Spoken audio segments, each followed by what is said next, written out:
diberikan hidayah oleh Allah Subhanahu wa taala. Dengan rahmat itu gugur dosa-dosa. Belum selesai. Jadi aminnya simpan dulu.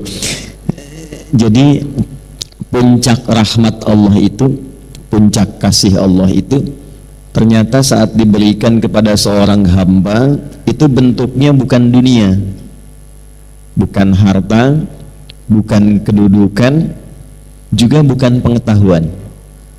Puncak rahmat Allah ketika diberikan pada seorang hamba itu adalah ampunan dari dosa-dosa. Karena itulah ketika seorang hamba merasa berlumur dosa sehingga menyimpulkan rasanya itu agak jauh dari surga, rasanya malu untuk minta ampun sama Allah karena merasa banyak dosa begitu terkumpul. Dalam situasi itu, sifat Allah yang sempurna rahmat dia disebut Rahman, sempurna kasihnya disebut Rahim. Itu menegaskan kembali kepada hamba yang menyimpulkan tadi supaya tidak putus asa untuk mendapatkan rahmat Allah. Itu ada di Quran surah ke-39 Az-Zumar di ayat ke-53. Qul ya ibadiyalladzina asrafu ala anfusihim. Qul, firalkan Muhammad SAW. Jadi terjemahan sekarang agak mulai bergeser. Kalau dulu katakan, sekarang viral kan. Karena orang sekarang manusia akhir zaman senang yang viral-viral. Kalau sudah viral, di share, like and subscribe. Wah, jadi tinggal like ayat ini, share kemudian subscribe. Qul, firalkan Muhammad sallallahu alaihi wasallam, ya ibadiyalladzina asrafu ala anfusihim. Duhai hamba-hambaku semua tanpa kecuali.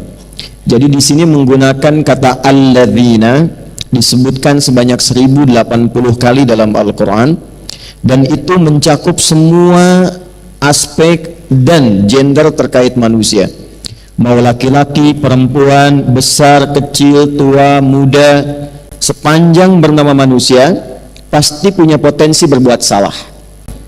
Gitu ya. Jadi tidak ada yang sempurna. Tidak ada yang sempurna sepanjang manusia.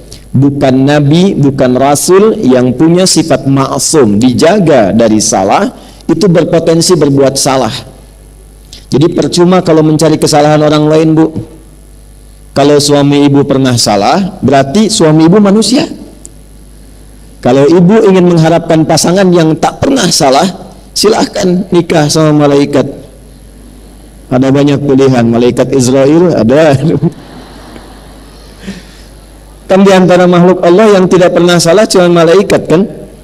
Ya, tahu dari mana ya? Ya. Quran surah 66 ayat yang ke-6. La ya'sunallaha ma amarahum wa yaf'aluna ma yu'marun. Malaikat itu dicipta oleh Allah dari cahaya bahannya, materinya cahaya takwa. Takwa itu sifat selalu baik. Jadi malaikat tidak pernah kenal maksiat, tak kenal salah, dan mengerjakan tugas sesuai dengan tupoksi. Karena itu ibu cari keterangan, pernahkah malaikat Jibril korupsi ayat? Nggak akan ditemukan. Pasti sempurna. Itu sifat malaikat. Nah, nanti lawannya setan. Setan itu tidak pernah kenal benar. Karena itu dalam Quran malaikat disebutkan 88 kali, setan disebutkan 88 kali untuk menunjuk keberlawanan ini. Nah, manusia itu ada potensi benar, kadang berbuat salah. Dalam kesalahan itu jangan pernah menyimpulkan bahwa Allah tidak akan pernah menerima kita untuk kembali.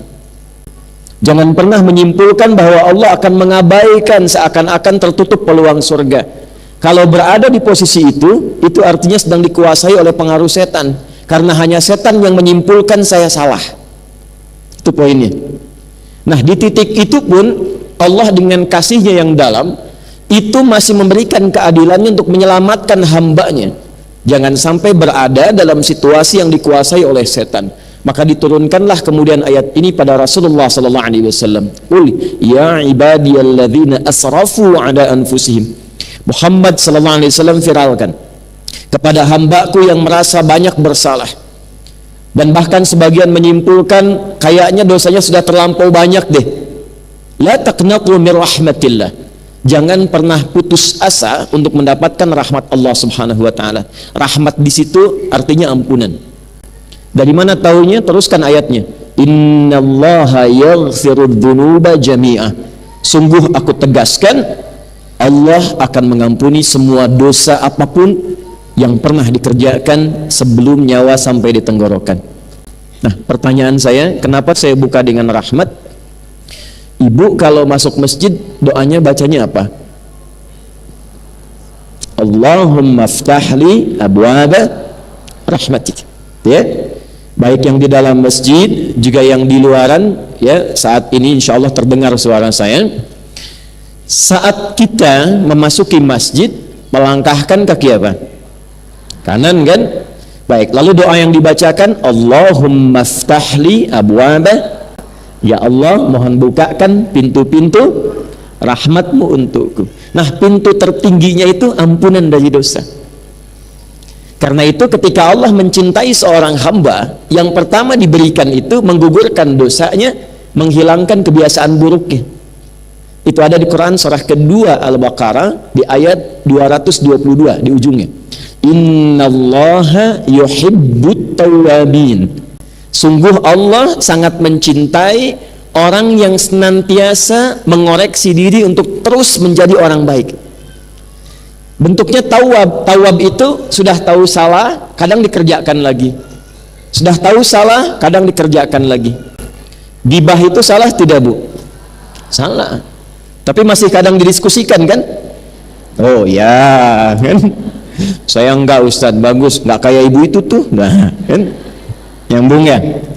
Nah, poinnya adalah kalau seseorang pernah berbuat salah tapi dia mau terus memperbaiki sehingga menjadi saleh dan saleha, di saat dia menemukan titik perubahan pada dirinya, turunlah cinta Allah kepadanya.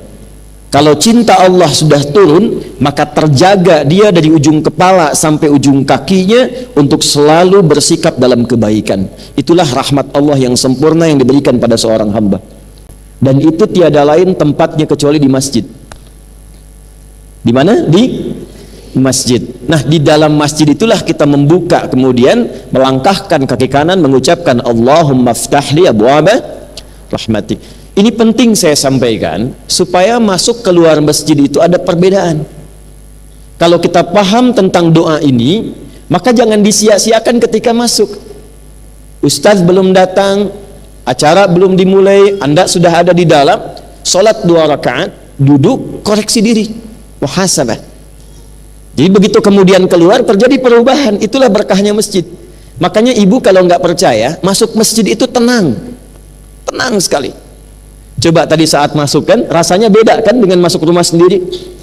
Tenang, duduk nyender ke tiang dekat AC, tidur aja. Itu poinnya. Yang ingin saya katakan, pertemuan ini dan kapanpun ibu memiliki kegiatan di masjid, di pengajian apapun, itu ciri keberhasilannya ketika kembali dari masjid, keluar dari masjid, keluar dari tempat mengaji, terjadi perubahan pada diri kita masing-masing, menjadi lebih baik lagi. Ya, saya selalu pesankan kalau Anda belajar dengan saya, tidak merubah Anda menjadi lebih baik, tinggalkan saya, cepat cari guru lain. Karena itu poin pentingnya.